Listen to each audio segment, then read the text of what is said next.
Welcome to Brainstorm MTG. I'm ELD, and this is Fast Effect. I'm going to lead out with Deathrite Shaman is going to get Swords to Plowshare here. Grixis Delver firing back with both Wasteland and a Delver of Secrets. And Stoneblade slowing it down a little bit with just Polluted Delta and Pass. Delver of Secrets coming in, not flipping.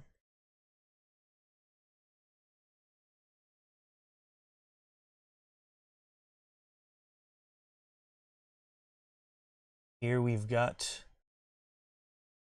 Tundra into Baleful Strix. Brainstorm from Luke in response, looking for an answer. Drawing card and stopping the Delver, a very powerful play here. And it's going to be Daze.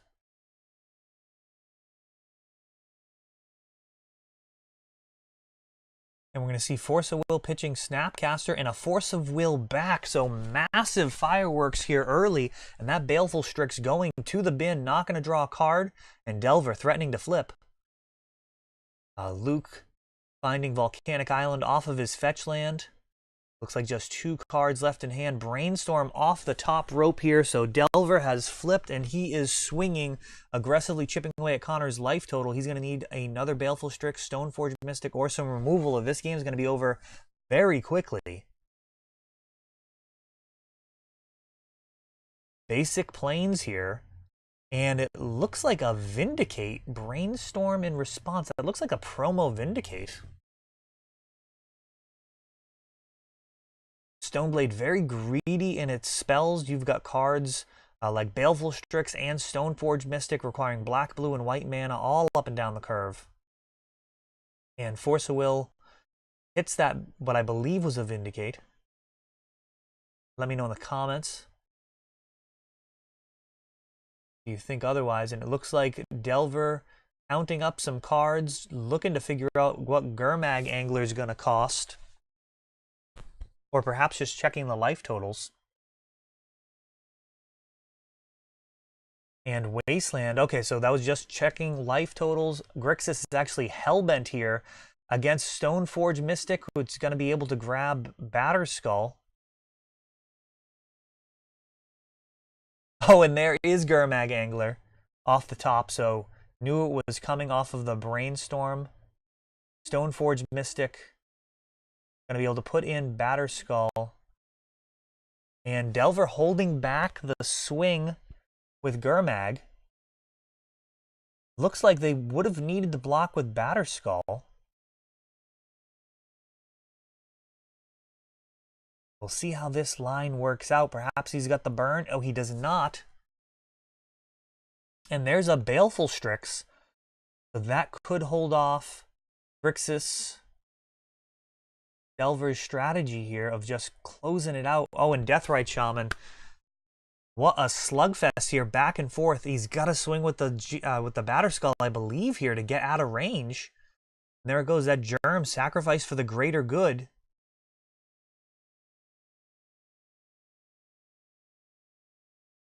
Fetching down to 4. There's just 2 Deathrite activations. Oh, and another Stoneforge Mystic. That's going to get Jit.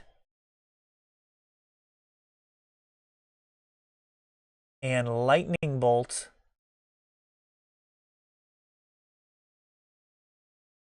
Is Force of Will. So Lightning Bolt, another Haymaker there. That would have been lethal.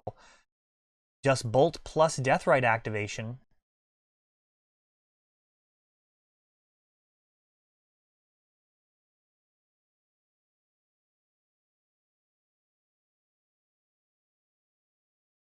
And here comes the end step Jit. Gonna have to get picked up. Some life is gonna need to be gained. Just 4 mana. Swords to Plowshare is on the Delver of Secrets. That is gonna clear the way for the Baleful Strix, ensuring that counters get on here.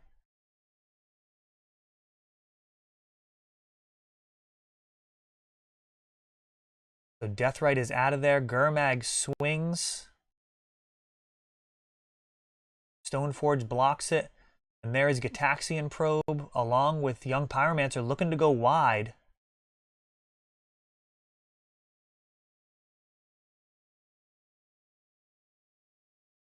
Baleful Strix coming in. Takes out Young Pyromancer. And considering what to do with that counter here. Does he take out the other token? Does he keep it?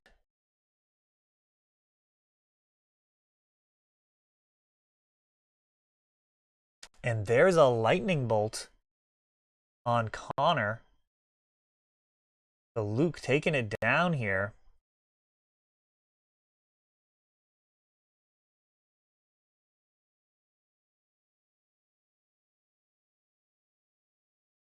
Going into game 2.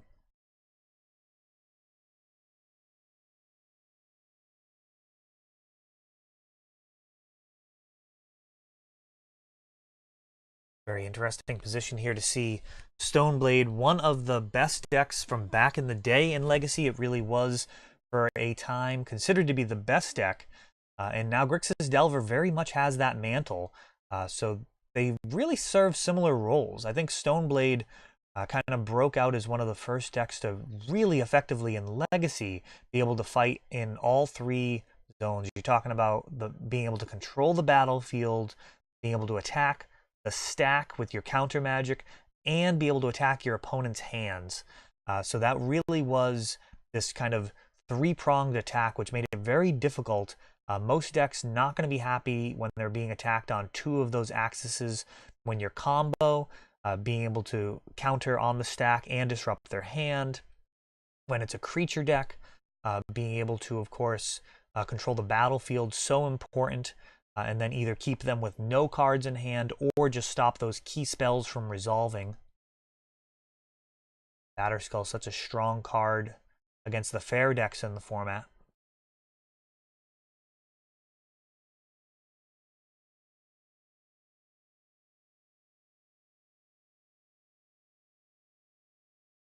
Like Connor Mullen to 6 here. That first game, one of the better games that I've seen on here. Really back and forth. Connor so close to stabilizing that whole time. And here we see Grixis Delver leading out with Gitaxian Probe. Going to have some perfect information and recognize that there's no more lands in Connor's hand. So we'll see how that's going to work out. That's going to make Delver's Dazes much more effective if they're still left in. Daze so very good versus the fair decks, operating as a hard counter just so often. And gonna go ahead and fire off that Cabal Therapy, grabbing Swords to Plowshares. Oh, and has the Wasteland to go with it. So Connor with no lands in play here, and Luke just starting to dig here. Very grim situation here for Connor. Like Luke grabbing double black off of that fetch. Oh, and we see why. Liliana. Oh, into an empty board. This is horrifying. That's going to be able to kill a lot of the possible threats that Connor could drop. And that ultimate is looking like a very reasonable way to actually close this out.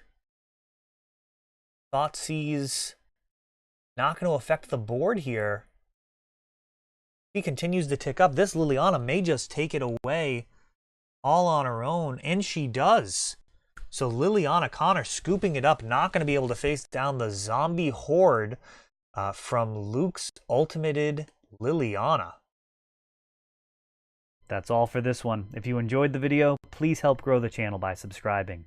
You'll be notified when we upload new videos like Fast Effect, Double Speed Magic with commentary, or Untapped, our raw tournament gameplay. Thanks for watching.